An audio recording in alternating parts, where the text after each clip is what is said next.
They laughed at his oil-stained hands. They mocked his broken tools. They said a mechanic would never amount to anything. 2 years later, they were begging for his attention.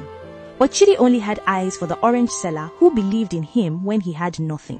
In the village of Akoka, where the red dust road stretched between humble homes and the marketplace buzzed with life, there lived a young man named Chidi. His hands were always stained with engine oil, his clothes worn and patched, but his mind held dreams bigger than the tallest Iroko tree.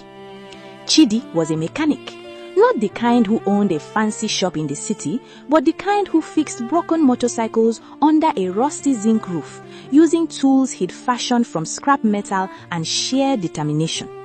The young women of Akoka would pass by his workshop, their laughter sharp as broken glass. "Chidi the grease boy," they would call out. "Your hands will never be clean enough to hold a wife." Adaeze, the chief's daughter, was the cruelest. One day, when Chidi gathered the courage to greet her at the well, she looked him up and down with disgust. "Me? Marry a mechanic who smells of diesel and poverty?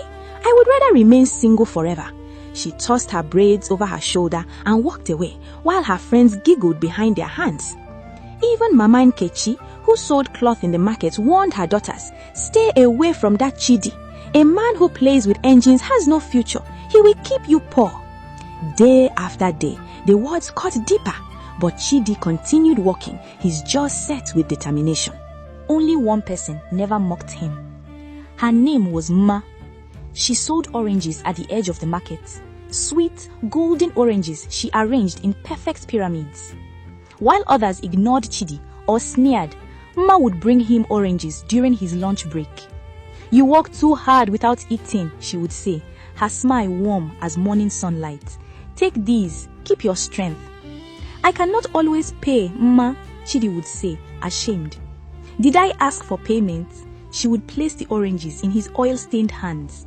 "I see something in you, Chidi, something others are too blind to notice. You don't just fix engines, you understand how things work. One day, that mind of yours will build something extraordinary." Her words were water to a thirsty man's soul. Late at night, by the light of a small lantern, Chidi began sketching. He had a dream, a vision that burned in his chest like fire. He would build something no one in Akoka had ever seen. An electric car. Not from factory parts or expensive imports, but from scraps, salvaged batteries, welded metal, and the knowledge he'd gathered from every engine he'd ever touched. The village elders laughed when they heard, "Electric car? With what? Broken motorcycle parts and foolish dreams?" But Chidi walked. He walked through mockery, through doubts, through nights when his body screamed for rest. He salvaged old generators, stripped copper wire from abandoned machinery, and built a battery system from recycled cells. Only Mma came to watch his progress, bringing oranges and quiet encouragement. "It's taking shape," she would whisper, eyes bright with pride. "I knew you could do it." 18 months later, on a humid afternoon when storm clouds gathered overhead, Chidi turned the key on his creation. The car hummed to life, silent, smooth, powerful.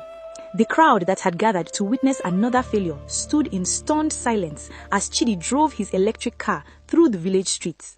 No smoke, no noise, just the whisper of innovation. But Akoka was a small village with small thinking. They marveled for a day, then returned to their routines.